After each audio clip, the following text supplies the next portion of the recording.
Hi, my name is Misha Stone, she, her, and I'm a Reader Services Librarian at the Seattle Public Library. Before we begin, I want to acknowledge that the Seattle Public Library is on Indigenous land. These are the traditional unceded territories of the Coast Salish people, specifically the Duwamish people. Thank you so much for joining us today for Conversation Hearts, Bisexual Romance, a panel discussion moderated by New York Times columnist and Washington State Book Award finalist, Olivia Waite, along with amazing panelists, Alexandria Bellafleur, Alyssa Cole, Katrina Jackson, Casey McQuiston, and Rebecca Weatherspoon.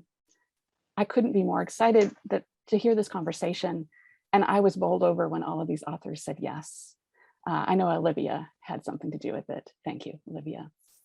I also want to mention that we ended up planning this without realizing that this is Bisexual Awareness Week, and I couldn't think of a better way to celebrate. This event is sponsored by the Seattle Public Library Foundation, author series sponsor Gary Kunis, and media sponsor, the Seattle Times, and presented in partnership. Thank you ever so much to our partners, Third Place Books and Greater Seattle Romance Writers of America. You'll hear a bit from both of our amazing partners in a moment before the panel discussion gets started. But I also wanted to mention that the library will be sharing a survey throughout this event. We'd love to hear your feedback, share your thoughts, let us know what kind of programming you want to see. And now I'm going to hand it over to Ali Pontrello from Third Place Books. Thank you. Hello, everyone. Thank you, Misha, and thank you to the Seattle Public Library and the Greater Seattle Romance Writers of America for letting us join in on this wonderful event. My name is Ali, and I'm a bookseller at Third Place Books. So through virtual events like tonight's, Third Place Books is fortunate to continue connecting readers with authors in an intimate setting. As much as we miss having authors in our stores, we're so grateful to have this new platform that brings our growing event series right into your homes all across the world. So thank you again for tuning in and for supporting independent bookstores. So if you're not familiar with our store, or you're one of our viewers watching from across the world today, Third Place Books was founded in 1998 in Lake Forest Park, Washington, just a bit north of Seattle. Today, we have 3 stores across the greater Seattle area, and we love our romance readers and writers. So after tonight's event, we hope you'll stop by and visit us in person to see our robust romance section, carefully curated by our staff. We'll gladly recommend you a book by any and all of the authors you'll be meeting this afternoon.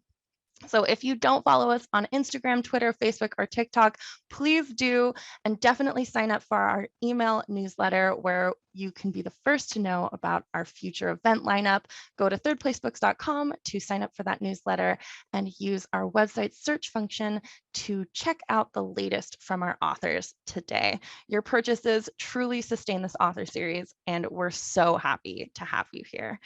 And now Nicole Knightley from the Greater Seattle Romance Writers of America will take it from here. Thank you so much, Ali. I'm so excited to be here representing the Greater Seattle Romance Writers group. I'm the VP of programs there. So if you love romance novels like the ones we're going to be discussing today, and you're interested in writing your own, we have a strong community of writers at all levels in GSRWA. From those just starting out with their first draft to New York Times bestselling authors, we've created a welcoming community of romance writers with monthly meetings where we bring in published authors and industry experts to help us grow in our craft. Check out gsrwa.org for more information and instructions on how to join our chapter. We're also really excited to be hosting Emerald City Writers Conference next month. So if you're looking for a deep dive into writing romance, we'd love to see you there. The conference takes place October 15th to 17th. It's online with in-depth 3-hour masterclasses from Adriana Herrera, Alexa Martin, and Angela James. We also have 23 pre-recorded workshops followed by live Q&As to help you level up in your craft of writing, business, and publishing. Now let's get to the good stuff, today's panel. It's my honor to introduce our moderator, Olivia Waite, who writes queer historical romance, fantasy, science fiction, and essays. She is the romantic fiction columnist for the New York Times Book Review. Hi, everybody. I am absolutely delighted to be moderating this panel today. It is a dream team with some of my favorite local organizations as well. I'm a former third place bookseller, former GSRWA member, and I've been going to the SBL since I was tiny, too tiny to even get my own library card. So without any further ado, I'm delighted to introduce you to your panelists. First, Alyssa Cole is a New York Times and USA Today best-selling author of romance, thrillers, and graphic novels. Her contemporary royal rom-com, A Princess in Theory, was one of the New York Times 100 Notable Books of 2018, and her debut thriller, When No One Is Watching, won the 2021 Edgar Award for Best Paperback Original. When she's not working, she can usually be found watching anime, having an existential crisis, or wrangling her pets. Alexandria Bellefleur is a best-selling and award-winning author of swoony contemporary romance, often featuring lovable grumps and the sunshine characters who bring them to their knees. A Pacific Northwesterner at heart, Alexandria has a weakness for good coffee, Pike IPA, and voodoo donuts. Her special skills include finding the best pad thai in every city she visits, remembering faces but not names, falling asleep in movie theaters, and keeping cool while reading smutty books in public. Her debut novel, Written in the Stars, was a 2021 Lambda Literary Award winner and a 2020 winner of the Ripped Bodice Awards for Excellence in Romantic Fiction. Katrina Jackson is an historian by day and a writer by weekend. She writes racially diverse and queer erotica, erotic romance, and historical fiction. She enjoys 70s disco and good wine. Casey McQuiston is a writer, books, essays, books, articles, books. She lives at the intersection of fun, escapist romantic adventure and smart-mouthed characters with bad manners and big hearts. Born and raised in the Deep South, McQuiston was taught how to love a good story and a great biscuit, and now lives and works in New York City with her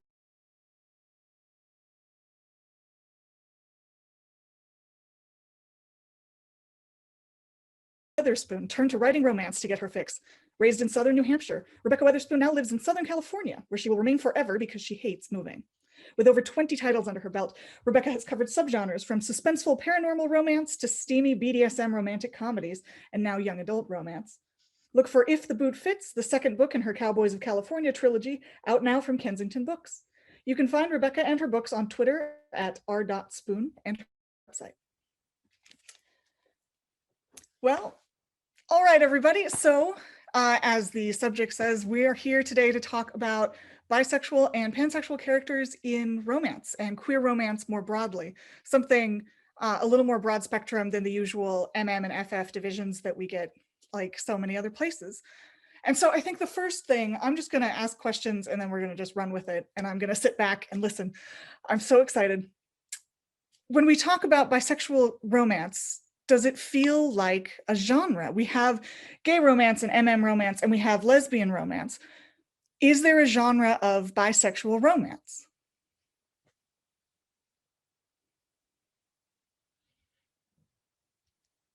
You had to call on people. Yeah. We're writers. We get we're not speakers. I mean, I think that it's really a hard question to answer because like I don't really know what we were saying before we started. I don't really know what you have to do to write a book that like is described by other people as bisexual, because unless you have like a love triangle of different genders or it's polyamorous or something, I feel like most people tend to categorize it based on the end game ship or pairing or whatever you want to call it. And so like to me, like when I read a book that's like got a bisexual protagonist and it's from like a bisexual point of view, I can see like, you know, when every single character in the book is like described as hot, I'm like, this is bisexual to me, you know? And so to me, it feels like a very distinctive flavor of romance, but I think it's really hard to get that across in like marketing copy or just to like get people to like kind of understand what you're doing there. Have people referred to One Last Stop as lesbian romance that you've seen? Oh yeah. Yeah, everybody does. Yeah, I'm sure you know how that feels. I'm sure everybody on this panel knows how that feels. Yeah, I think it's basically what Casey said. It can be difficult unless it's clear that, okay, unless there is, and this is partially the thing that sucks, unless there is sexual interaction between the character, like for a bisexual romance, it would be like, okay, have they slept with people of, whatever, any gender, on page. And like, this is something that I actually wasn't really thinking about as I was writing. And then when, what is that book called? The last book in The Reluctant Royals with Johan. I am totally, I'm totally blanking. It's a Prince on Paper. A Prince on Paper, thank you. When A Prince on Paper came out, someone, and like this didn't happen a lot, it's not like a widespread thing, but someone sent me a message, like a DM, and was like, did I miss like the sweaty sex scene between Johan and another man, or was that? And I was like, what are you talking about? And it was like, oh, because it says he's queer. But, and I was like, and like, I don't even think they realized that they were being insulting. I was like, what?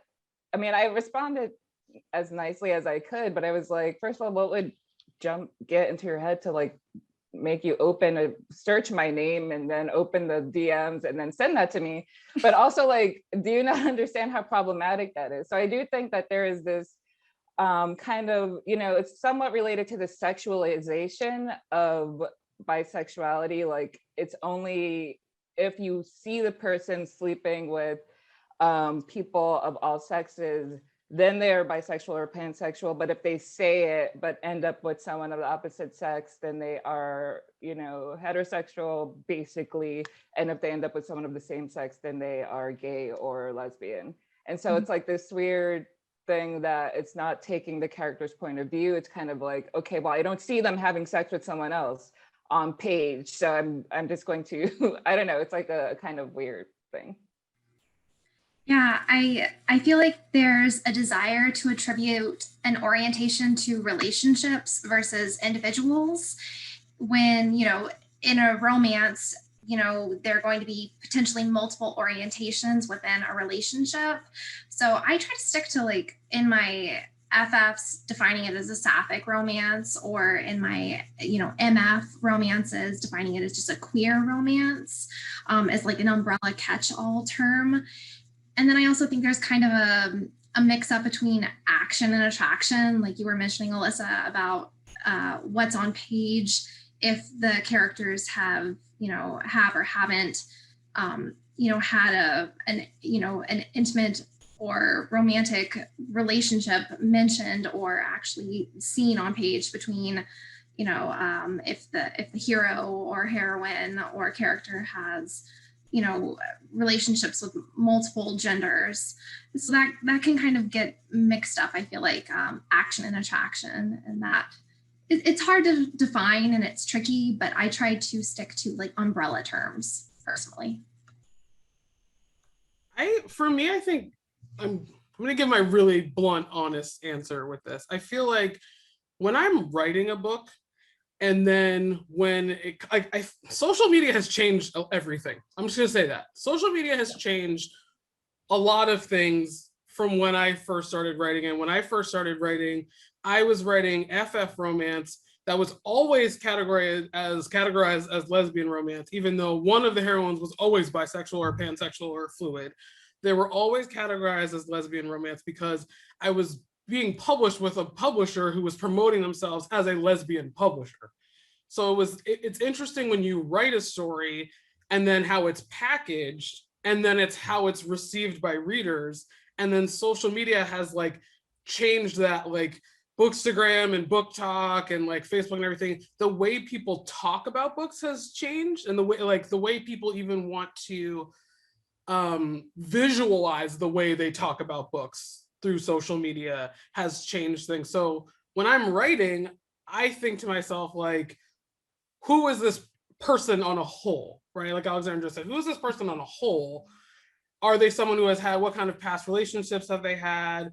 What is their attraction like in general outside of this relationship that I'm building for them?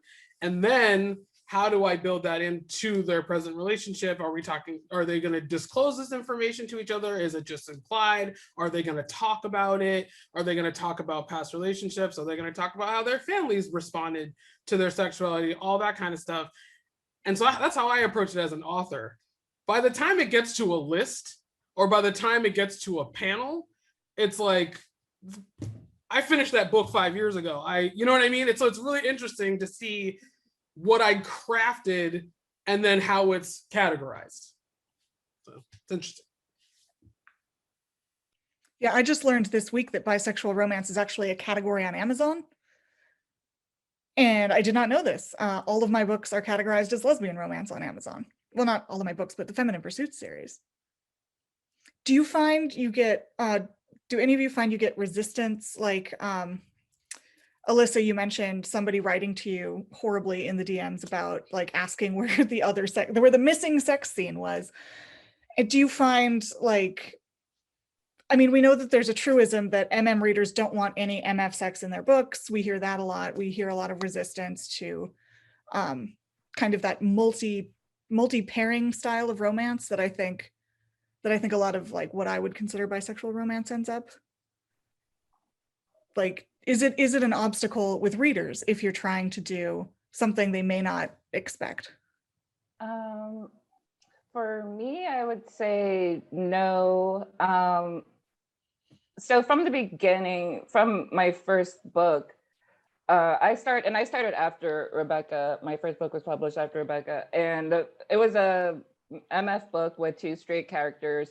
Her best friend was bisexual, a bisexual woman. His partner was a lesbian, and I was going to give both of them books, and they were not even going to date each other. And I thought I was straight at this time. Okay, anyway, but I was like, I'm just really interested in developing books for both of these 2 characters. Like, I'm such a great ally. But the publisher at the time was supportive, but they were also like, people don't read those books. People don't want books with 2 women. And this was back in 2013. Mm-hmm. And, you know, they're like, you can do it, but no one's going to buy it. And then I was like, okay, but then I started working on something else, and it was a series where the first couple was MF, and then the second couple was 2 gay men. And it was so mixed relationship series. And even that, people were like, oh, well, you know, it's kind of weird because people want all of one thing or another. And I feel like the books did find their readers. I wouldn't say there was resistance, but, you know, on the one hand, a lot of people who were like, I don't think I would have read this book if it was like a standalone, but it was part of this series, so I wanted to read it, and it was the first MM book that I ever read. So I think for me, I've actually seen the opposite. Even, and like that case that I mentioned, most people are cool. 99.9% of people are cool, but that one person did show me the seamy underbelly of what people are thinking about bisexual romance.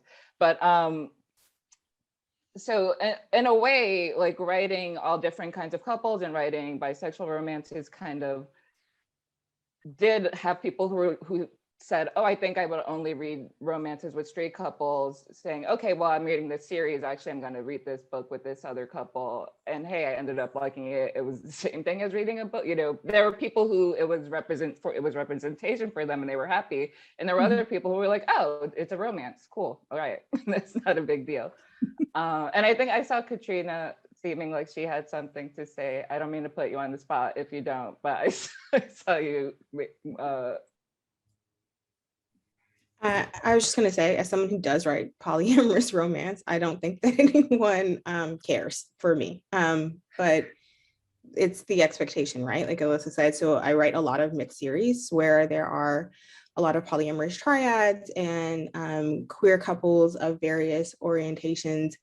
But I think it helps if they're queer, their friend group or families are also queer, right? So I think the problem becomes when you isolate them, and then that feels scary to some readers, or that feels unsure. But I think, at least for me, if you start a series with a FFM triad and every friend they have is like explicitly queer and flirting with each other, I think it's hard to sort of say, oh, I had no idea this would happen later.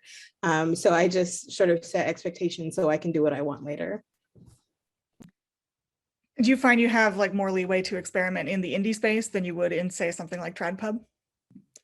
Yeah, because again, I get to do what I want, but also I get to set my Amazon categories. So I, of course, know there's a bisexual romance category because I can choose that. Do you think that the relationship between indie and trad pub has changed with regard to bisexual characters in the past few years? I don't know. I would say so. I mean, I think Yeah. I came out the gate again. Like I said, my first book I set out was, you know, FF vampires, and the responses I got to that were ranged from like disappointing to hilarious. But those early contracts that I signed, like I couldn't even imagine Casey and Alexandra's books being out there, because so many people were like, nah, this is never going to happen. Like, good luck. You have to self-publish this or just do small press forever. Like, no one's going to want to buy this from you. And also just, there was a lot of interesting pushback from MM readers too. And, you know, some of it was, you could see it was just a preference of reading, and some of it was also weirdly hurtful. So it was interesting to just see where queer romances featuring women were falling kind of in the sphere of things. And I feel like things have changed a lot. I mean, I have a FFYA coming out in 2023, and I never, with a traditional publisher, I never thought that would happen ever. So yeah, things have definitely changed a lot. I would say, yeah, like I said, when I was with that publisher, which was it was a digital publisher, which, you know, they were publishing all kinds of different things at that time point. And they were still like, okay, if you want to do FF, then you can. No one's going to stop you, but no one's going to buy it, was the basic gist of what was going on. So these last few years have been really cool. And I will say that I can only speak for myself, but working with traditional publishers, I literally just am like, I'm going to write this. And then they say, okay. Or, you know, sometimes you got to do a little Trojan horse, like, oh, this is like an MF couple, but you know what? Actually, I think it works better as an FF. And then that's the only thing I can write at this point. And that's how it goes. So but no one was ever like, no, you cannot do this. It was usually just like, well, okay, that's not what you say we're gonna write, but we're gonna go with it. It's cool. So I think it depends on the publisher and what they are trying to do, and what it depends on the publisher, your editor, and you know, whether, I don't know, what you're writing, and whether you think you're like, I don't know, it's at a certain point, you know, because you're writing FF, you're hitting sapphic romance, you're like, this is what I can write. Like, either you're going to take it or you're not going to take it. So I think that's one of the things that's changed in traditional publishing as well. And also the understanding, to be, you know, honest, that people will buy it, that it will make them money, that people want to read it, and that they were wrong about the fact that people didn't want to read it. Yeah, all the way up until 2018, I was hearing FF just doesn't sell as well. And then for some reason, I sold a 3-book FF series to Avon. And I was like, okay, this is great. I'm excited, but I still kind of don't know how we got there. And suddenly FF is like feasible. Like Erica Ridley's got one coming out in a historical series, and we've got a lot of queer MF and FF coming out. And Alyssa Cole's, yours was the first modern Avon romance with 2 women, I believe. Like, I know there's been research out there about Avon pulps from the 70s that are very queer, that looks super interesting. But speaking of all that, I was also wondering, just for the whole panel, do you approach writing bisexual characters differently based on gender? Like, is writing a bisexual man different than writing a bisexual woman? Writing somebody who's trans and bi, or maybe like pan and trans or non-binary? Like, how does gender play into like how you approach this kind of character? I mean, for me, I feel like it's more that I think every character is different. I think that like every bisexual person has like a slightly different relationship with their gender, with their sexuality, and with like where those things overlap. You know, and so for me, I feel like it's more about like, okay, for example, like my first book, like the main character is a lot more like experience. Like my second book, like the main character is virgin. And so like they both like have different expressions of their sexuality and different ways of like what they want to get out of a sexual interaction, you know, and that kind of informs what bisexuality looks like to them. And so I feel like there are certain things that, you know, are really more informed by like a character's own like background and what they're bringing into a sexual situation than even more than their gender. But there are, I mean, I feel like more than anything, I'm just like trying to be aware of like what like the stereotypes are about like, you know, bisexual men, bisexual women, bisexual non-binary people, and how to avoid those or explore them in a way that is like fun or funny. And so like it's very much like different from case to case. But I feel like gender is like one of many, many factors that goes into like, how does this person like experience and engage with their sexuality?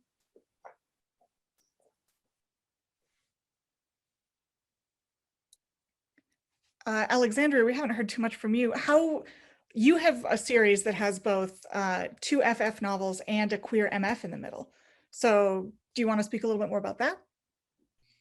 Yeah, in my FFs and in my MFs, the heroine has been bisexual in all 3 of those. So I can't really speak to writing a bisexual hero, but I agree. I would approach it as being one facet of a character, not, you know, gender being the entire character. I think for me, between my 3 books, it's been interesting kind of drawing in readers of, you know, traditionally, you know, MF straight romance and readers of sapphic romance. I've kind of noticed there are some readers of straight romance who are a little leery of reading an MF queer romance, and readers of like sapphic lesbian romance, it's kind of hard to pull them into a queer MF romance.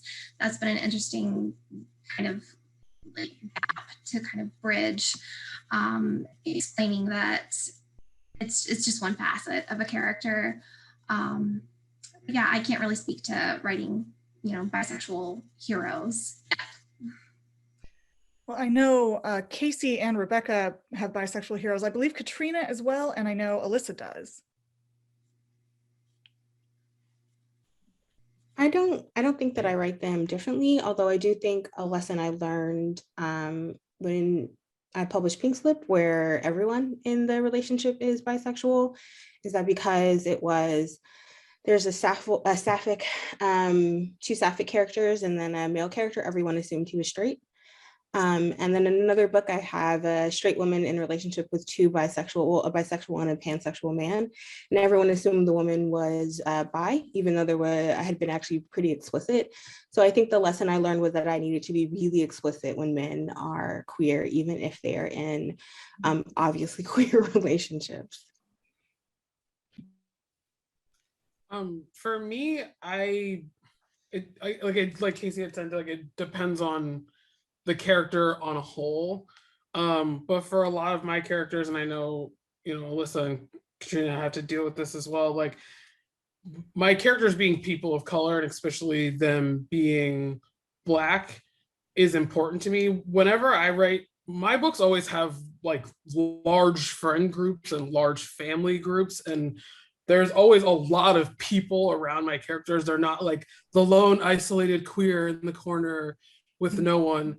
So their family, their friends, their coworkers, all that stuff matters, you know? So when I was writing Harbor, and I created Vaughn, who is, you know, he's in my mind like a 6'5" Black man who is a lawyer in Boston. And like, what does that mean for him? What does it mean for him to be a Black man to begin with, living in Boston, right?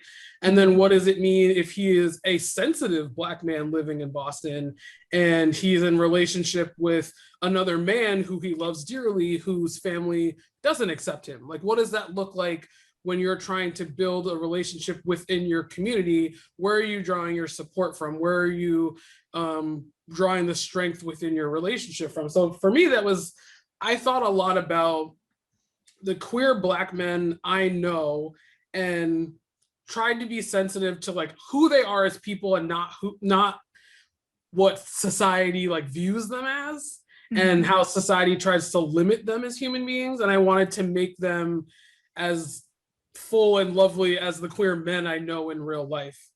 So that was, to me, that was really important, just to make sure that it was clear that these were like complete human beings who were in a polyamorous relationship and had gone through a lot.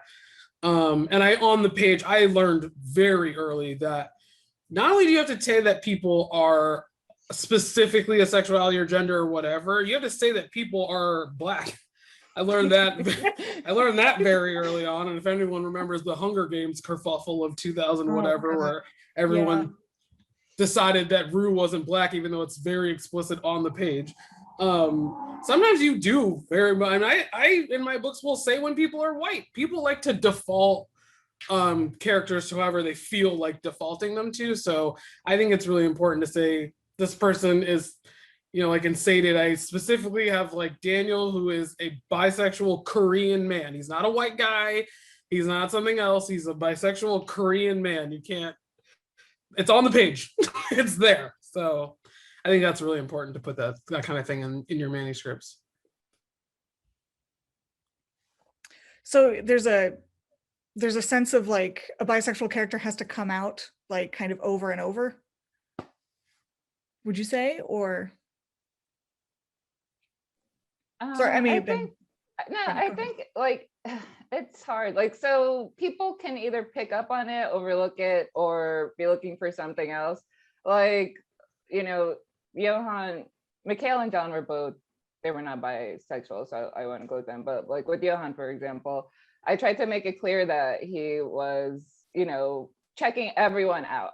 He's checking literally everyone out. And I tried to make it just how I would have anyone else who was the type of character who was checking anyone out. To make it clear that, like, you know, when he is admiring Sanyu's thighs, it's not just because he is like trying to get his gym coach. But yeah, so basically I think like you can put hints, but also a bit at a certain point it's out of your hands. You can just make it clear in a way that is, you know, you're not trying to, it's not I don't think it's like a purposeful trying to reiterate it, but it's just integrating aspects of the character that make it clear. And if a reader wants to pick up on it, they're going to pick up on it. If they want to overlook it, even if you have literally have the character like standing and screaming, I am bisexual, then they're going to. So just kind of, you just do what you can, and it depends at the end of the day on how it's received by the person who is reading it. I also think, Olivia, what you were saying about coming out over and over again, I feel like in real life, people have to come out over and over again. I mean, in the last few years, I've had to like explain my sexuality to like 8 people who like know me. And I'm like, why are we having this conversation again? And they're like, but I have questions. And you're just like, oh, okay. So I feel like in real life, people make assumptions based on what you look like, how you dress, whatever. And you end up having to come out over and over again for the rest of your life. And I also think there's a safety element too. I think sometimes when you meet new people or you're around new people, you have to gauge if they're cool with you as a human being, and if they're safe to be around, or if they're safe to bring your other queer friends around too. You know, you don't want to be in a situation where you're in a relationship with a cishet guy and they're cool with you being bisexual, but then you find out they've got some other bigotry going on. It's important to find out those sort of things. So I think, again, on page, I like to have the characters kind of present themselves. I did that for Mason and Zenny because I was thinking about his safety. He had been in a situation where his sexuality made him unsafe. And I wanted him to be able to say, like, am I safe with you? And for her to say, am I safe with you? And that's really important. And then that translates to readers. If they pick up the book and they're like, oh, this is disgusting. Well, I guess I saved myself from a reader who's like not okay with this happening on the page, but also isn't okay with me in real life. And that's a legitimate thing. You know, it's a legitimate thing to think about, and I don't think it's something to be looked at lightly. And I think, especially for younger people too, just to model that, like, as you are navigating this, like, just things to think about. You know, surround yourself with safe people, surround your friends with safe people. It's really important. And Mason and Zenny are such a great example of that, because like the way that they bonded over that shared identity and that shared kind of experience was something that really grounded them in a plot that was otherwise really high concept, like the whole marriage of convenience because of your aunt's will thing, like was so like, it was so rom-com and it was so high drama that they had something really real and really vulnerable to connect over. And I think it really kind of grounded that relationship, which also leads me to ask about tropes. Do you have a favorite trope to play with where bisexual characters are concerned, or do you think all tropes are pretty equal opportunity? Are there tropes that work less well or tropes that work even better when you like start making characters bi or pan? The thing I'm working on right now that is like the only thing I've run up against is I'm trying to figure out how to do secret baby with two women. So I'm gonna try. That's the one. Everything else, I'm like, I got this. I'm currently trying to figure out how to do a secret baby with two women. So You were like, I need a challenge. I was like, I mean, it's like, obviously not impossible. It's very easy, but I'm trying, not very easy, but I'm trying to figure out like, marriage of convenience was tricky in a contemporary setting. So I'm thinking of like, how do we have a secret baby or oopsie baby? Like, how does a child materialize? And then how do you bring people together with the like, where did this baby come from? So like, I'm interested to see how I pull that off. I'll report back. I am looking forward to that. Go ahead, Lissa. No, I was just gonna say, I can't really think of any particular trope or something that I think of as specifically. I think all tropes need to have bisexual romances need to take over all tropes to proliferate in all tropes. Just like any other marginalized group, there is no trope that is played out. Like we can write anything. I'm having trouble. I couldn't think of anything that would be difficult. Rebecca brought up the secret baby, but which is a good one. But yeah, I can't think of anything in particular. Yeah, I've been struggling with marriage of convenience in like historical settings for two women, which it's an interesting thing because you get, you don't have the automatic social pressure to marry that you can kind of leverage in an MF historical. But on the other hand, your characters also don't have to worry about chaperones ever, so they can like make out whenever they pretty much want. So there's these different obstacles and opportunities that I've had a lot of fun exploring. Like nobody minds if two women go and hang out in a parlor and close the door, right? And I'm like, oh, this makes a lot of scenes much easier. Like you don't have to engineer some sort of like isolation. There is an interesting, I wouldn't say challenge necessarily, but I know in my sophomore novel, Hang the Moon, Annie and Brendan they're not quite like childhood best friends, but they've known each other for a long time. So it is kind of understood off the page that Brendan would know that Annie is bisexual, but they don't have an explicit conversation on the page about her attraction to women as well.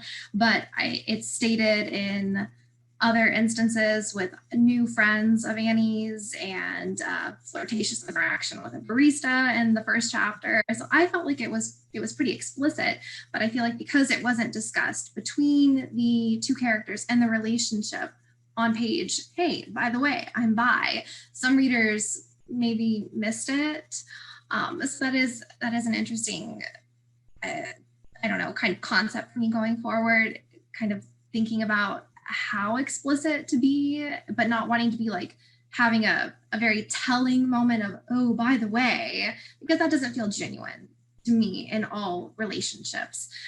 So I do think that it's something that I consider in every relationship I write, a genuine moment of when that would be discussed, if it's discussed off page or on page, and when it's relevant, if it's relevant, because I don't think it's always relevant for every story, especially a lot of the stories I write, my characters' orientations aren't a big part of the plot. I don't have coming out plots.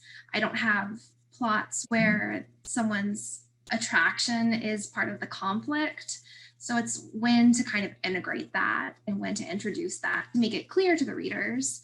I try to always, actually state someone's orientation on the page, because I feel like that can be something to relate to as a reader. I like seeing, a character who is explicitly stated as queer, explicitly stated as bi. That is something that is comforting to me, but it's when to introduce that. And so I think some tropes are a little trickier when you have that backstory where the characters already know each other.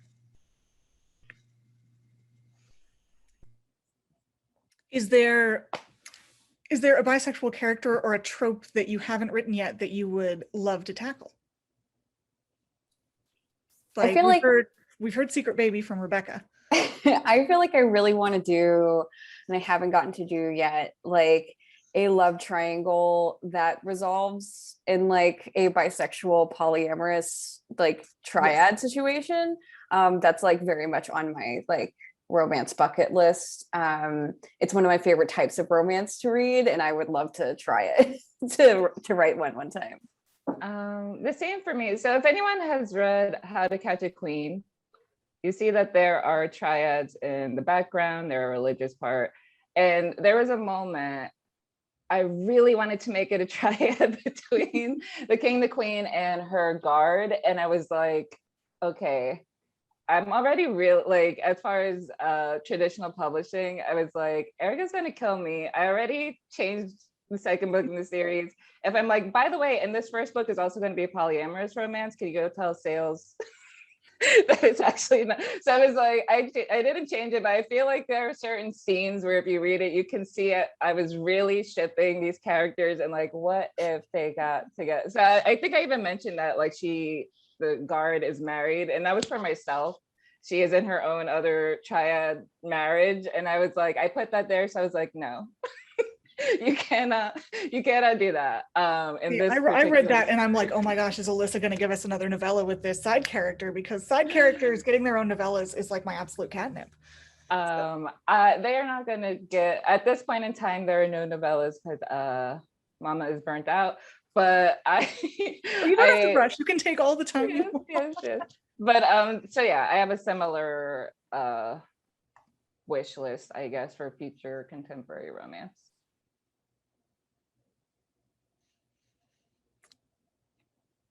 And Katrina, how about you? Not really. I feel like everyone else is, I want to write a polyamorous. I'm like, oh yeah, love that for me. Yeah, no, you have like, you're like, I'm already there. You're like, I'm in 2030 already. I'm there. Yeah, I don't know. I did want to write, and I am writing it right now. I'm serializing it on Patreon actually, but I wanted to write, because I love a married couple who finds a younger girlfriend that is just for me. But I wanted to write a married couple where the woman realizes that she is queer later in life. Because I think that's an entirely different sort of dynamic, but it also sort of it also in some ways subverts that that power hierarchy of bringing a third into your relationship where they feel always unsettled because, they are sort of entering into an established relationship. So I would say that, and maybe if not that, I haven't written an all male polyamorous triad, which I think, again, especially because I think it's easy to erase the queerness of men in queer relationships, or to just not pretend as if you do not see it. I think, yeah, I don't know. There's just maybe a bit more space for that. But other than that, no, I don't really care. I'll write whatever. One big final question. What was the first bi or pan character that made a big impression on you from a romance? And it can be yours or somebody else's. I think this was the first. I think I'm gonna say this, and then like an hour from now, and be like, that was the wrong answer. The first. I'm gonna go with, I can't remember the characters' names because it's been 958 years since I read it. But in the Black Dagger Brotherhood series, she has the human cop who comes and like lives with them in the mansion, and then the other vampire, and they're like in love with each other, and they have this really like this relationship. Like she could not get there and just have them fuck each other, and she kept like surrounding them with women, but then like putting them in the situations where they were like naked together, and you were like, lady, just like you had like a human move into this house so he could just be around this dude. Like clearly they're in love with each other. Let's just go all the way. And then I remember reading Such a Pretty Face by Gabrielle Goldsby, which was really impactful for me because she's a Black woman who writes romance, and the heroine is a plus size Latina. So it was really interesting to have a Black woman writing a romance and there's a plus size character, and it was like maybe like the 4th romance novel I'd ever read. So it was really like, it was really like, whoa, like I was really happy that I was exposed to that earlier, because it like planted a really beautiful seed of like possibility in my mind. Yeah, for me, we mentioned earlier that some MF readers were nervous about reading like either MM or FF romance. And I wasn't nervous about MM, but I was nervous about FF for a lot of years. And I finally picked one up in the efforts to diversify my reading and fell absolutely in love and kind of realized, oh, hey, guess who's bisexual? Oh, that's right, it's me. So maybe people are right to be wary. Like, I actually had this conversation with my agent in the beginning of the summer. We were talking about this. And in the context of Casey and Alexandra's books doing so well, and like how wonderful that was. And I was telling her that, and along with what Alyssa was saying, that a lot of the feedback I've gotten over the course of my career is readers coming out to me, which is like beautiful. Like it's so amazing, but it's often cis women who are married to men will come out to me via email like quite frequently. And I think there is maybe this idea of like, if there's a man in the room, I can like hold on to my heterosexuality like for dear life. But if I'm put in a situation where I'm looking at 2 women and I like it, what does that mean for me? What does that, you know what I mean? Like as a human being, if I'm like, what does that mean for me if I finally read an FF and I'm down with it? And I think that has been a hesitation for a lot of people because they're not ready to go there yet. Yeah. That is so true. And I think it's also true, like what you said, because I think for many bisexual women, there's the whole thing of like, well, everyone also wants to make out with women. Like, yeah, right? Like, and then it's just I think, like you said, Rebecca, you take the man out of the equation in those books, and people are like, wait, there's a specific thing for this. It's not just so yeah. And I do, you know, when we talk, I think this is the point that both of you brought up is really important, because a lot of times when we talk about why FF hasn't done well, or why it hasn't been accepted in the past, or why publishers assumed it wouldn't do well, it was, you know, there's misogyny, of course, but also I do think this is like a pretty large layer underneath that of people being like, let's not go there. Like, because if we like, romance is supposed to be about like the hero coming to sweep you away, and a lot of people are like, yeah, well, that's cool, I enjoy that, but also what if it was the heroine who came and swept me away? And that kind of upends a lot of the understanding of what romance even is for, you know, purposes of discussion, purposes of labeling things, labeling it as a genre. If there is no, you know, alpha male coming to rip his shirt open and hang off a mizzen mast. Is a mizzen mast really a thing? I don't know. I just read that in the book. Got it right. But, you know, so I do think that's another layer of it, like you two have said, of just what does it even, and I think that's just in society as well, if women don't need men.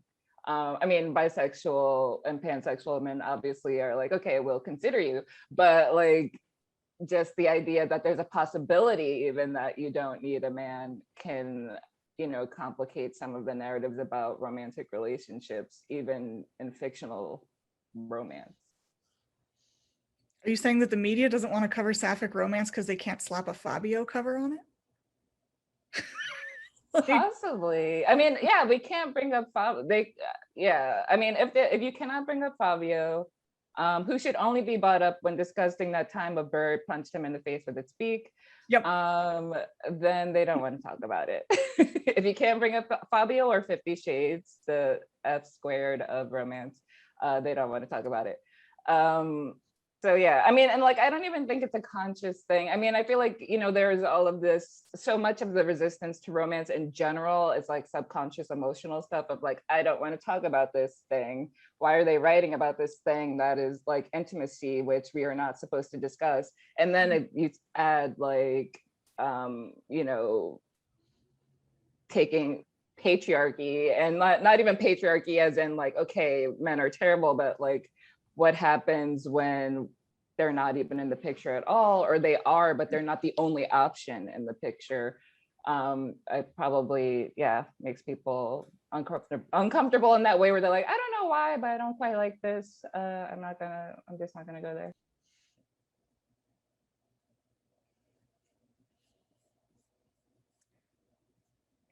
Anyone else? I for whatever reason immediately thought of Orlando, but like not the book.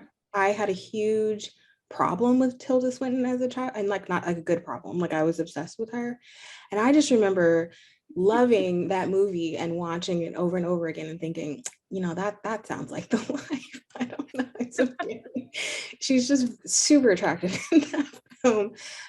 So for whatever reason, that was immediately what popped into my head. But actually, like, not to put her on the spot, but I would actually say it was Rebecca. Like I read At Her Feet. I mean, I smoothed through her entire, or I went through her entire backlist very quickly after I read At Her Feet, but I would say it was At Her Feet. And then the one that really sort of got me was Sated. I mean, seeing a bisexual character be in a relationship with someone where the entire relationship is an exploration of sexuality, but not his bisexuality, right? So that was not really the sort of conflict that emerged as the one that mattered the most. So yeah, randomly Orlando and Sated. That seems like you should put those two together. Why not? Not to once again put Rebecca in the hot seat, but this is like not the first bisexual like romance character that really spoke to me, but like the first like time reading like a relationship that I felt like was really speaking to a part of my sexuality and gender that I hadn't really gotten to see that much in fiction was like reading Zenny and Mason and Zenny, because like, I don't know, I feel like it is such a cool feeling to find like a, you know, MF or whatever you want to call it, pairing that feels so queer, like from start to finish. Like it is, and it is such like a beautiful, like I've been like in queer relationships with queer men that were like predicated on like me not being a cis woman, you know, and just like to read like a relationship that is between two people of different genders that still is like from start to finish, top to bottom, no pun intended, queer, is just like so cool, and such like it makes me feel really just like happy about what like queerness is, because it can be so many different things. And so yeah, that was just like a book that was like really a good time for me. I think for me, the first time that I can remember seeing a bisexual character explicitly stated on page was in a YA novel, A Great and Terrible Beauty by Libba Bray. I think that's it. And I don't remember a lot of the details around which character was bisexual, sapphic, but I remember there being a lot of tragedy surrounding the romance. And I was a teen or preteen when I read it. And I remember feeling kind of terrible about all of the tragedy surrounding this romance. So I do think it was formative in the sense that I wanted to see happy endings for bisexual characters. And now seeing that and seeing so many characters represented on the page being explicitly stated as bisexual, as queer, seeing them get their happily ever afters is kind of a great like bookend to that first formative experience for me, and now getting to write them is really great. And then I do have have readers message me about, you know, kind of coming out to me, mostly after reading Hang the Moon, which is a queer MF of mine, which I find to be interesting that they kind of, they maybe notice that they're queer, they realize that they're queer, and they want to talk about it after reading a queer MF. And then they go back and they read Written in the Stars, which is an FF. So I'm happy that that kind of serves as the gateway, even though it's the second book in the series. So then they go back and they read the sapphic romance. So that's kind of special. Oh, I just realized I didn't say which book. So as a kid, I don't know if they were bi. I don't remember, even though I read the book like 50 times. But Annie on My Mind was my formative book that I read many, many times as a preteen. But as an adult, Kate Roche's Beyond Shame, which I picked up. I was like, oh, look, this little sexy book, and I was like, oh, okay. And like I'm friends with them now, which is kind of weird. I don't talk about this with them, but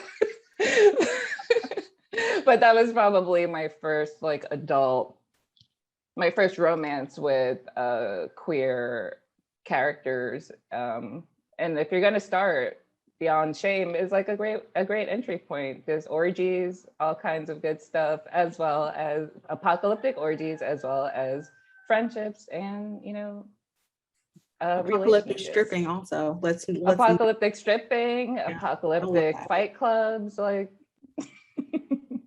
every kind of apocalyptic thing you could want. But for me, because at that point I had been reading a lot of historical romancing, like Jennifer Cruzy, and like more contemporary romance, or like starting to read more traditional historical romances. And then I was like, oh shit. I'm like, oh, we can do this, cool. So yeah, it was like I can't remember if it was the first, but it definitely left the biggest impression on me.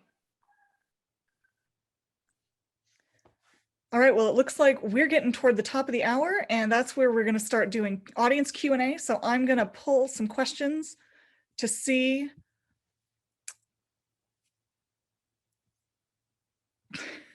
All right, let's start here.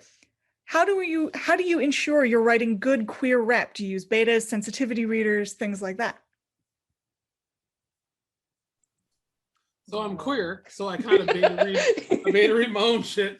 And I don't know, I have a lot of queer people around me, and I just try to pay attention to who they are as people, and I try to listen, and I also try to pay attention to how people younger than me, I say this like I'm 900 years old, but just how people younger than me are interacting with each other and with their sexuality online. I feel like, again, we're living in a really amazing time where people are allowed to be on the internet and talk about how queer they are. I mean, that's really cool. So that's helpful, and I just try to observe and be mindful. And I always try to write books too that are coming from a place of kindness. So it's a lot harder to like put harmful things on the page when you're coming from a place of kindness. To say that though, I have fucked up in the past. I have fucked up writing At Her Feet. I have messed up in the past, and I learned from it. And I've gotten really helpful emails from readers about certain kinds of rep that are outside of my experience, and I was so grateful that they reached out to me and said, hey, I read this, and it kind of like rubbed me the wrong way, and it gave me like beautiful insight. And I think now, I come from a place of kindness, and I think it is hard to write the perfect book. I think if someone's going to pick up your book and be like, hey, I got really weird notes on So Sweet about how Michael didn't really like Kayla because he was like only into her butt. And I was like, I don't know where you're coming from with that, but okay. But yeah, you can't really write the perfect book. So I think you just do your best. But I'm very queer and hang out with a lot of queer people. So I just kind of go from there.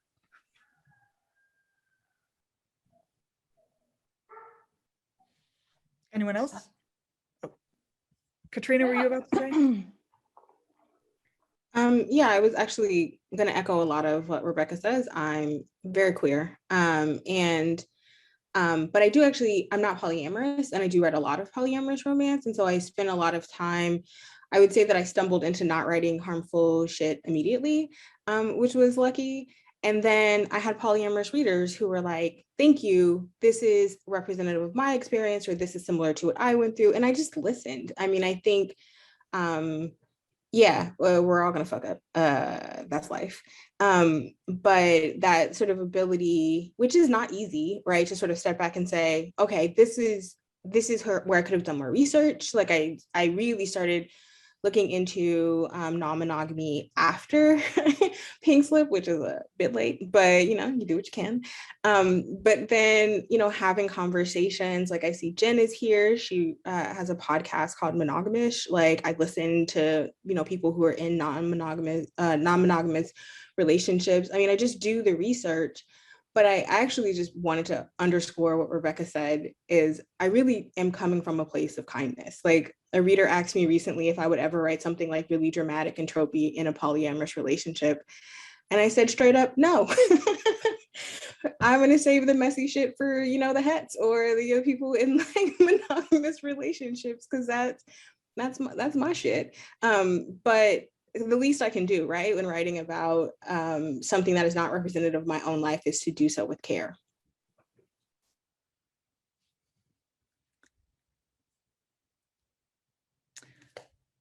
All right, let me see. Flipping through questions, cherry picking the ones that I want to hear the answers to. Here's a good one. It does seem like a lot of queer romance also has a lot of trauma wrapped up with it. How do you bring more joy into your narratives? Is that a focus for you? I mean, I think for me, I think that for like any queer person, queerness is wrapped up in a lot of wonderful things and a lot of joy, and also like trauma and like, things that we've experienced that were not great. And I don't think that one cancels out the other in any way. And so I think it feels like honest to like queer readers to like have both of those things exist in a book, and I do try really hard to like have joy be at the forefront and to have joy be like the thing that's underpinning everything. And the wonderful thing about romance, that there's going to be a happy ending. So like no matter what these characters are going through and what we're unpacking with them, we still know it's going to be okay in the end. So we can like have the faith to like, okay, let's like explore some of our internalized shit together, and trust that like this author has my back to like not take me to a place I don't want to go at the end. And so like that's one of the things I think is really amazing about romance, and why it's such a great place to explore like the dark side and the traumatic parts of being queer in the world that we live in, is because that there's kind of a safety net under you. And so I very much like want every reader to like feel like I'm like, I want them to feel safe. I want them to feel happy. I want them to feel better than they started when they finish reading. But I also don't want them to feel like I was dishonest with them about like, the realities of being queer. I want them to feel like it's something that's like relatable, but of course, at the end of the day, more than anything, I want them to feel joy, because I believe that that's the whole point of romance, is to feel joy, especially queer romance. In my books, I definitely try to lead with queer joy. When it comes to characters, being messy or having parts of themselves looking for acceptance for, it's not their queerness, it's other parts of themselves that are the messy parts, but it's not their queerness. So when they're coming into it, looking for a love interest or looking for their friend group or their found family that accepts them as they are, you could see that as kind of a metaphor, I guess, as readers looking for acceptance, but it's not for their queerness. But I guess it probably colors it coming at it as a queer author. That definitely influences how I write acceptance, but it's not the queerness that the characters are seeking acceptance for.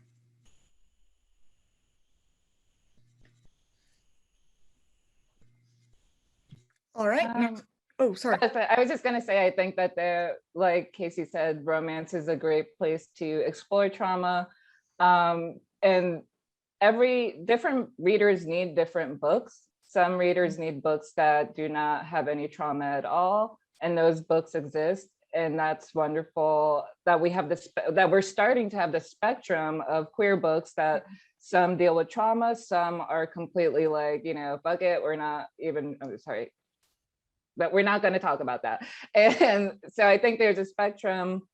And I do think that, as long as readers understand that like every single book can't hit every single thing that they need, and that they don't hold it against the author.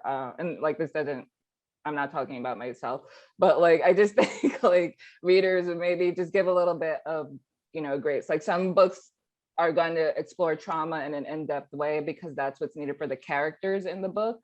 To get to their happily ever after. And in some stories, it's not particularly important. And I think that starting to have such a variety, to have any kind of variety in these kinds of books, when before there were not even many bisexual books at all, or many queer romances that were being traditionally published, is like a huge thing. And it's good. I'll just say real quickly, I like to like weave my trauma in with jokes.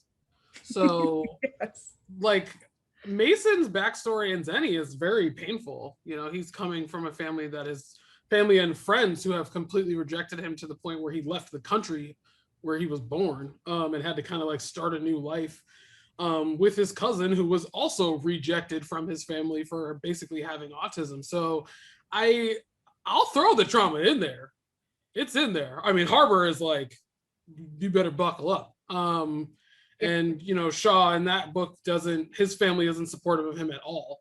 But he has Vaughn and he has Vaughn's mom, and like he has a found family that takes care of him in lieu of the other people who should have been supportive of him.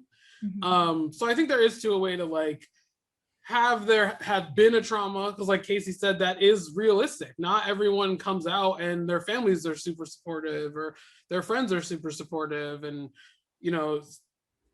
that's real life. It's not always just like this lovely walk in a rainbow park, but you can tell a good story that is about other things too. You know what I mean? It's not just about them being queer and that trauma. They're going on their own separate adventure, and then you weave a little comedy in there and it's fine. So continuing this theme, we have a question. I feel like making space for your characters is a key element that keeps coming up in this conversation. And I wonder how that translates to the physical spaces you make up for them. Like if you include any queer clubs or queer spaces in your book.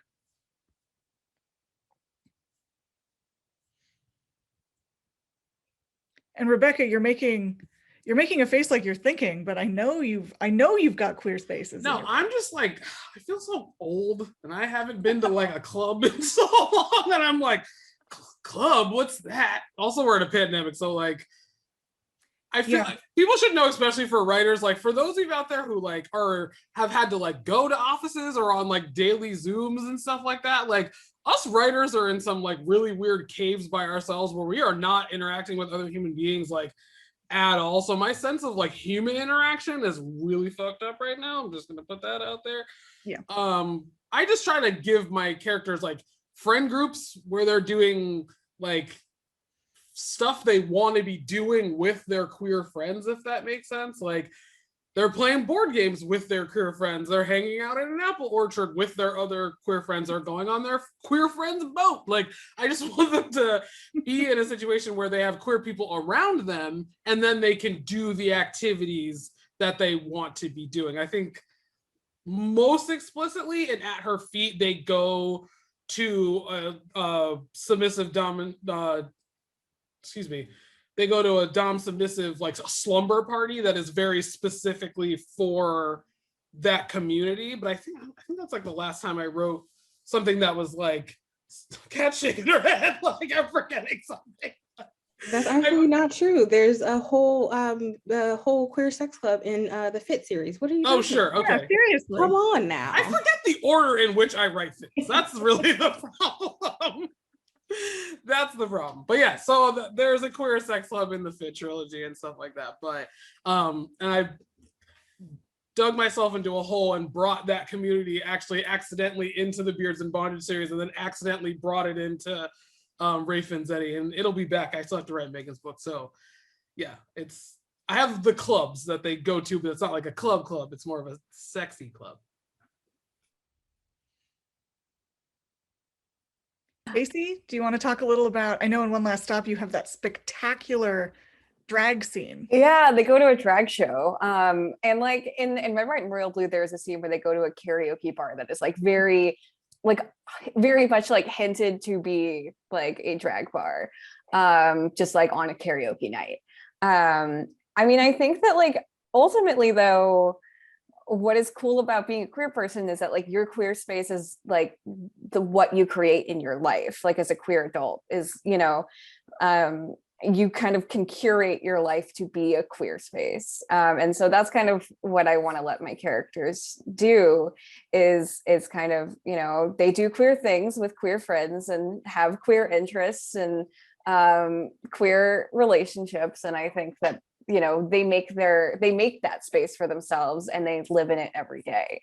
But yeah, no, I totally geek about, sorry, my sister just FaceTimed me. I totally geek about getting to do like gay bars.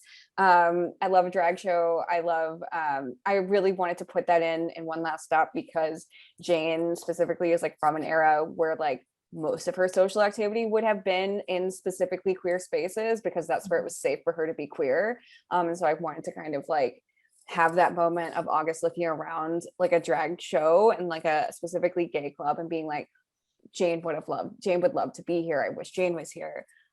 Because it was like very specific to her history. But yeah, I mean, I think it's like so much fun to do in a book.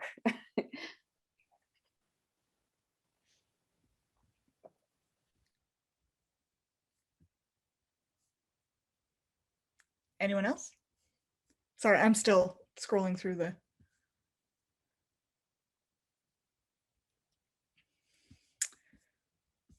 All right. This is just a fun question just because I want to hear what people say. If you could get any bisexual romance adapted to the screen, which would it be?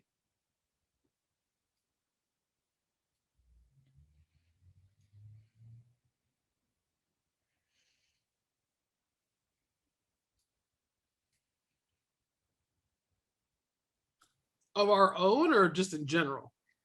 Both. All of them? All of them. I mean, that's yeah. my No, I'm final making it. answer. I'm making it hard on you. I mean, why be picky, Olivia? Yeah. Oh, that was your answer with all of them. Yes. I mean, I want a queer ladies historical where they end up together and things are nice. Like, and they don't die. And they don't die. Yeah, I was gonna say, I feel like for me, it's a historical that's not like a sad, like gazing and like, you know, a lot of like people standing in the corners of the frames and then like everyone is like miserable and sad and separated at the end. I would love like a gay Bridgerton or something like a bisexual you know, like period romp would be really, really wonderful to see on screen. So let's do one of Olivia's books then. I want to see some like really, really, really gay paranormal. Like I want like seriously. I want like The Witcher meets True Blood, but like way less death and just way more like wild paranormal sex. That's what I want. Yeah, I've been reading the Jordan L. Hawk books and like I just started Hexbreaker for the first time and like I want to see this on the screen. I want the shapeshifters. I want the Ali Theron historical paranormal set in the 1920s. Like all the big splashy fun times. Like we've got I want Alyssa's Harlem novella, whose title I can never remember to save my life.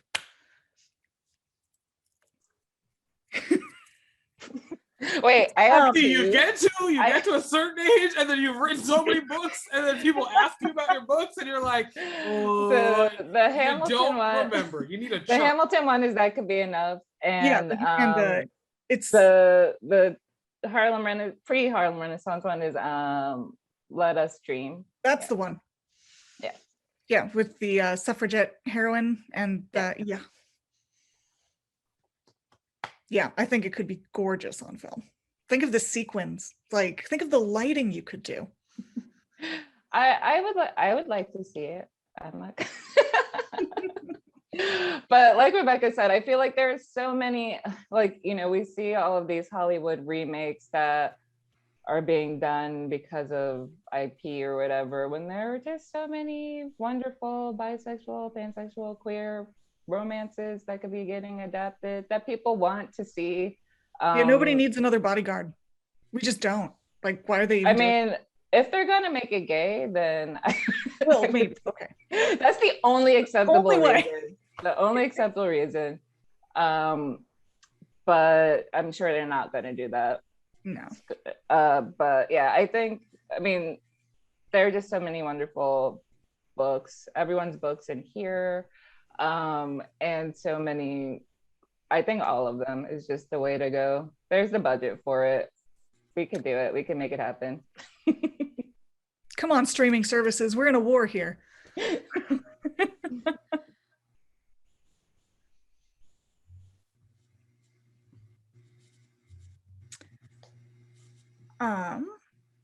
How do you feel about the impact of social media spaces like BookTok and their impact on the community? And I actually don't know enough about BookTok myself. I am on TikTok, but I'm going to be honest, I don't look at BookTok because I use TikTok as my relaxation space and BookTok is work. So I sometimes look at stuff and I sometimes post stuff, but I posted a picture of some chicks this morning. I mean, a video of some chicks like that got hatched. So I basically, all of that is to say, I don't really have an opinion. I'm just talking a lot for no reason. I don't even know why. I'm gonna stop now. Somebody who has an opinion could talk. I personally live for your farm content, Alyssa. Like I love it. So you should just keep posting what you're posting. I've stayed on the fringes of TikTok because I think some of the beauty of TikTok is that people don't give a shit. So people are just on there like posting whatever. And what's actually really freeing about TikTok and BookTok specifically is like people will get on there and be like, you guys recommended this book to me and it sucked. And I'm like, I'm glad people like feel the space and just be like, I read a book and I didn't like it. And it's like, it's okay. You actually can read books and not like them. Like, that's fine. Yeah. So I do like the freeing nature of how people are communicating with each other on BookTok. It's kind of funny. I get tagged in some stuff. So I'll see, you know, right now, Zenny is doing hot numbers on BookTok, and a couple months ago, Rafe was doing hot numbers on BookTok. So I don't know. Promotion cycles within book communities always happen, so it just depends on how people are feeling. But I look at it just as another place where people are talking about books, just like Instagram or you know, Facebook or even Tumblr or whatever. It's just another place that people are talking about books, and I'm glad that they're talking about them.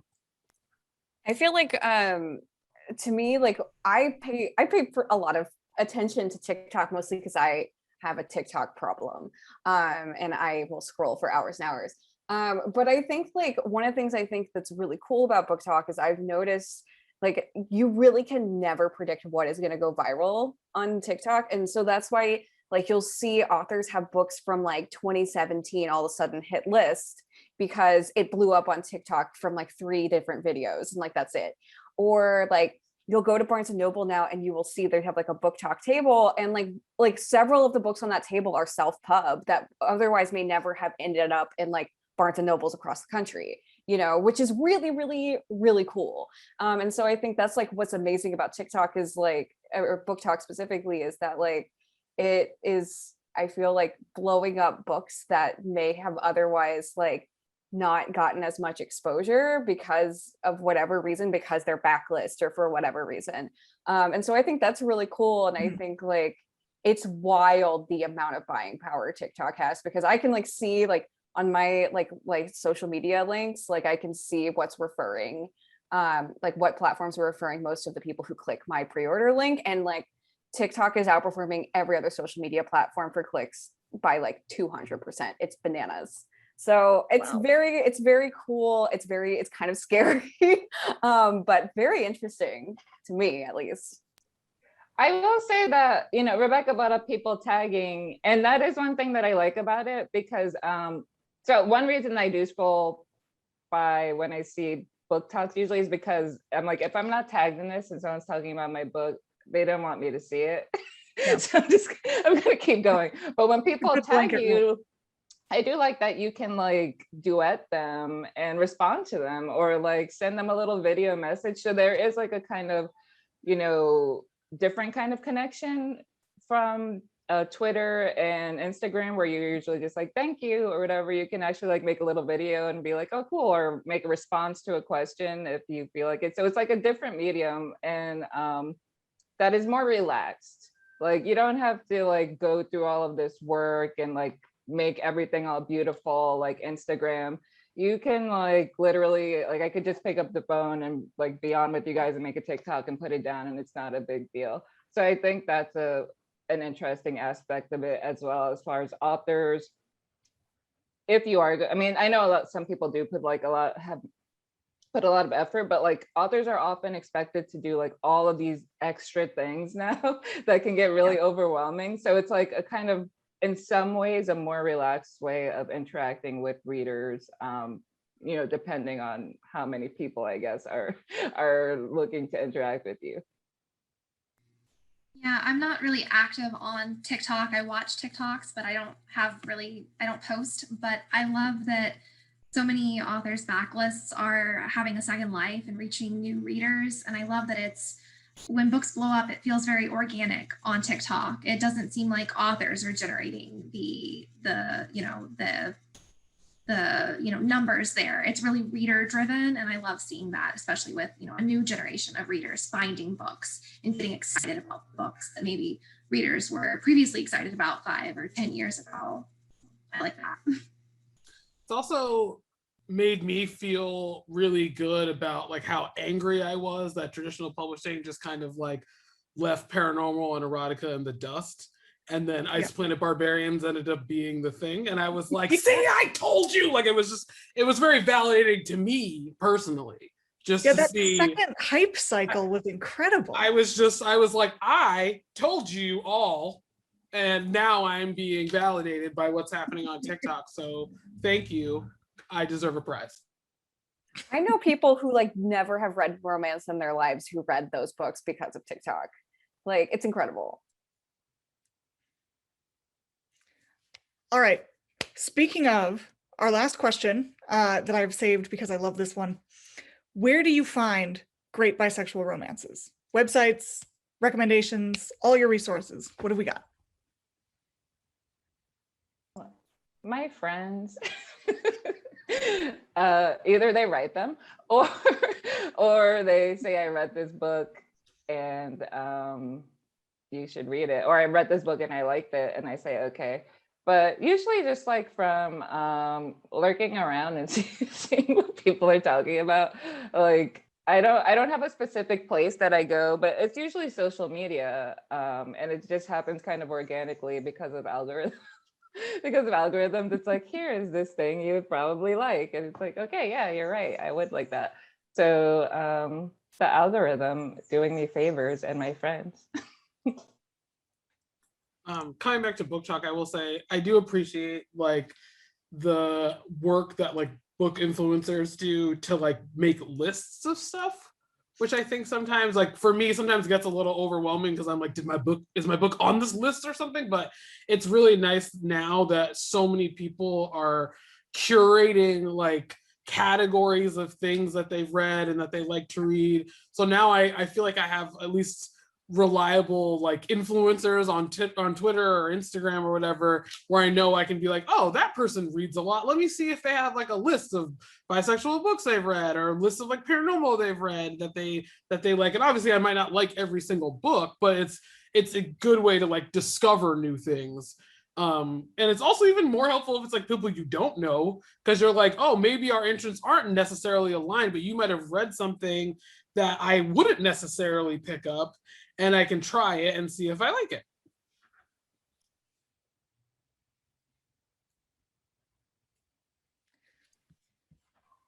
I also recommend befriending your local indie bookseller, because those people will hand sell like there's no tomorrow. If you ask them like, can you find me, especially like a bookseller who's very well versed in romance. I have like my neighborhood indie, and I walk out with like 5 books every time I go of like some random niche thing I wanted to read. So pro tip, befriend your local indie bookseller.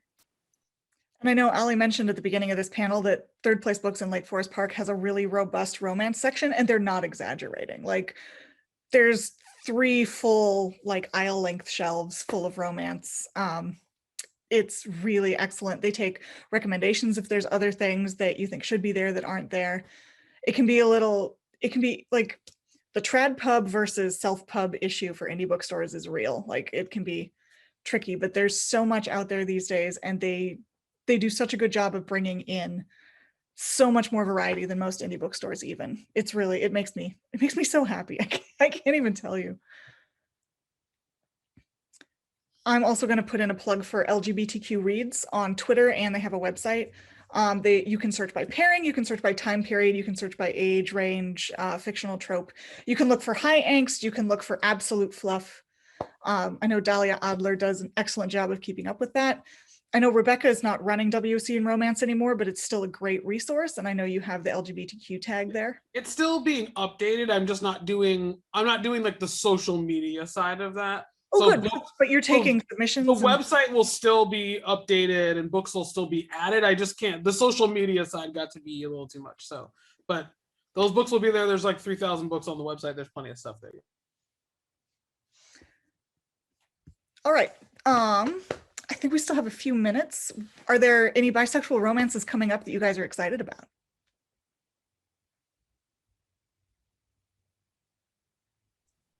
I'm not sure. I think it's bisexual. I'm not sure, but Erica Ridley's upcoming historical romance.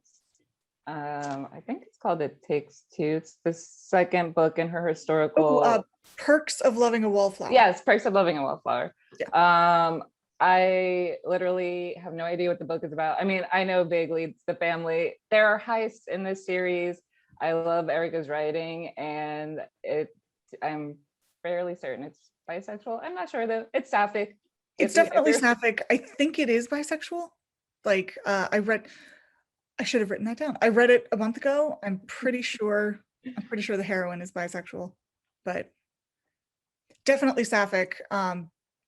One of the heroines is non-binary, so that's definitely it is utterly gorgeous. If you loved the Duke heist, this book is, I think, even better. It's got some there's antique book nerdery as well as like sapphic stuff and dressing in drag as like your late father's fake heir, so you can court the woman you're crazy about in public.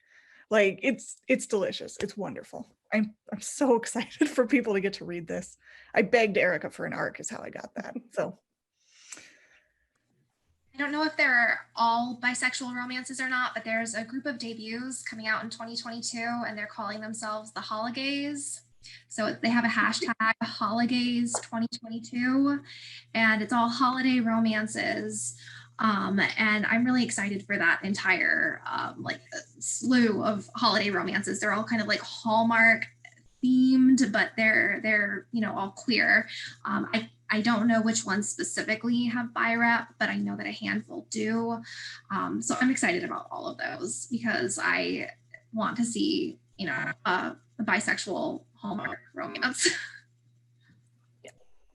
I had to just go like look up the title because I forgot the title. But Love and Other Disasters by Anita Kelly is coming out, I believe next year.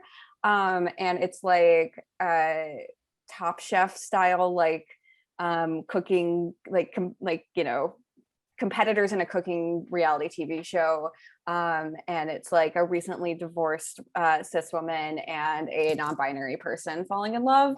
And like very, very here for that. And can't wait to see how many, you know, suggestive food puns there are in it. So can't.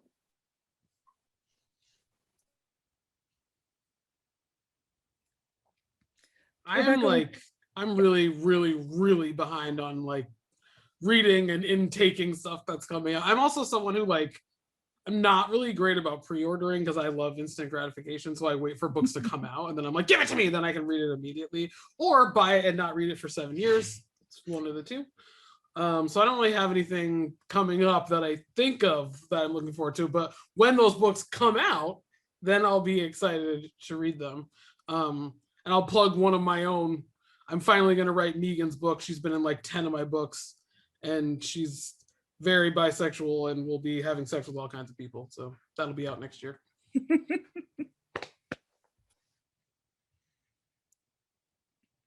Katrina, anyone on your radar? Anything you've picked up recently that you're excited to get to read?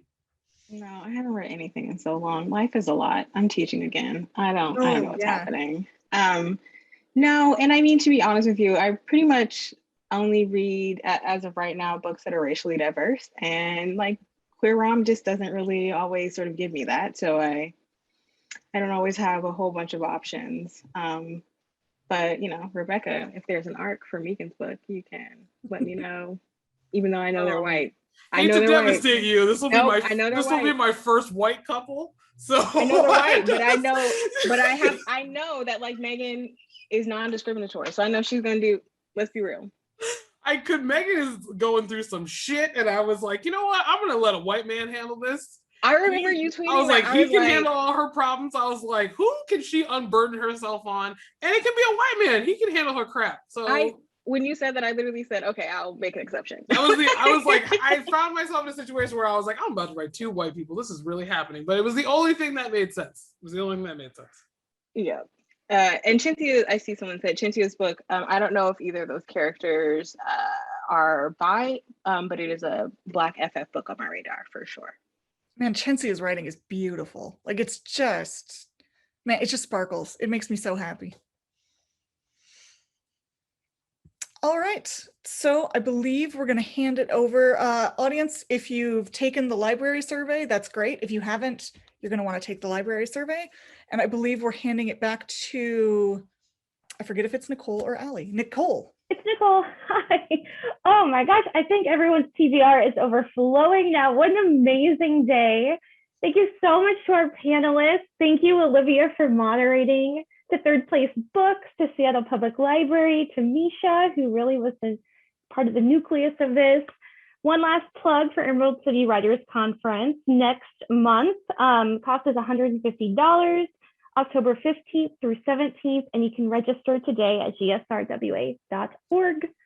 Thank you so much for coming. This was fantastic.